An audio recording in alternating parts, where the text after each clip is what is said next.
okay? So radial humeral, I just said we're not going to worry about, okay? So now this one is the radial ulnar, proximal radial ulnar mobilization, okay? What are we going to do?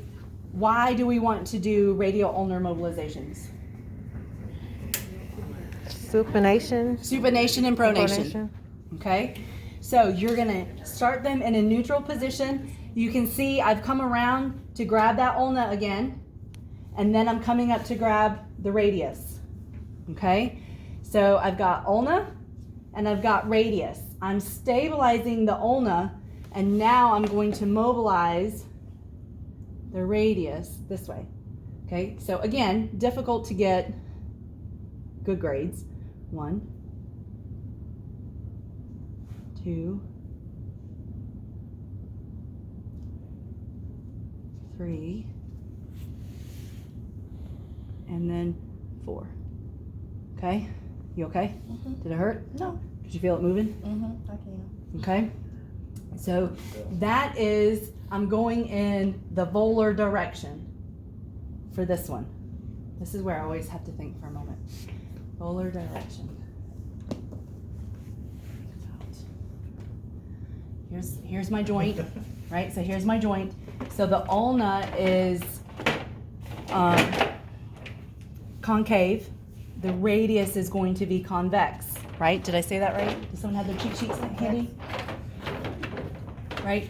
The ulna is concave because I can see it kind of look like a cave. It was sitting right on this one. Radius. No. That's a fibula. Yeah. Temporal radius. Right? So you can see here is convex and here is concave. Okay? So I was in this, oh wait, no. Well, I was like this, but I have the other hand. Right? Were you saying volar with a V? Bowler with a V. What's the definition of that? Like Palmer, like you're going towards their palm, right? So like her hand her palm is facing that way, because then when I come back this way to do a dorsal glide, now I'm using my fingers as a mobilizing force and I'm pulling towards me. Okay? This is definitely more difficult to pull towards you, but if you didn't want to change positions, because to change positions she would have to change positions and we would do this song and dance type of thing, okay? But if you did a volar glide and then a dorsal glide, okay? Now, the reason I'm wanting the bones is because that will tell you which direction is going to help increase which motion, okay? Because we know we get pronation and supination at this joint, okay?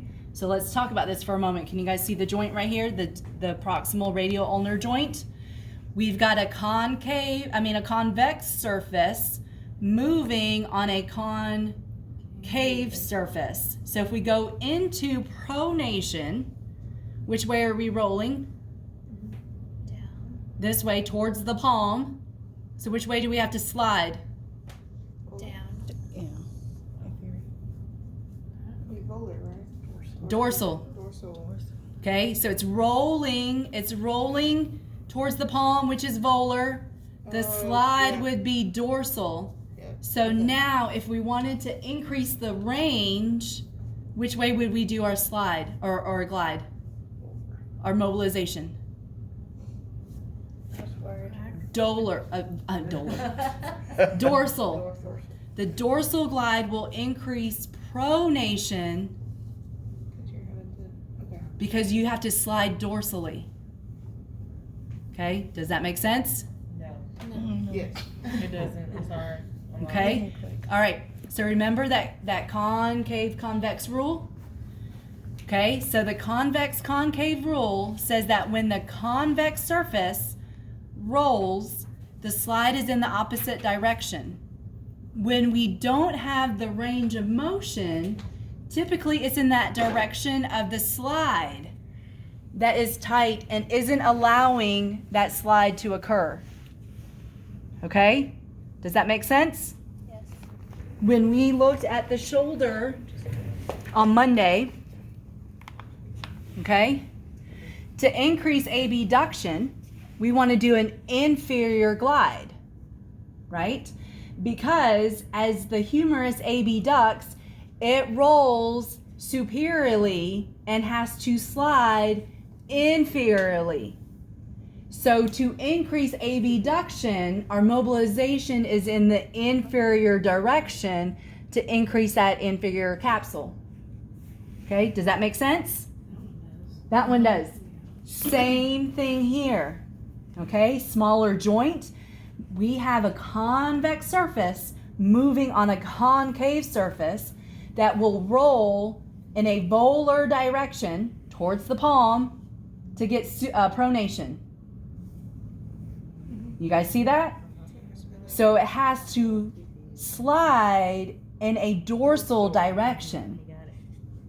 So if your patient has limited pronation at the proximal radial ulnar joint, we want to do what type of mobilization?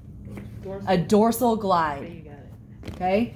So when I demonstrate on my patient, if I'm in this type of position, then I would stabilize the ulna, grab a hold of that radius, and then I'm pulling in a dorsal glide, which would be where?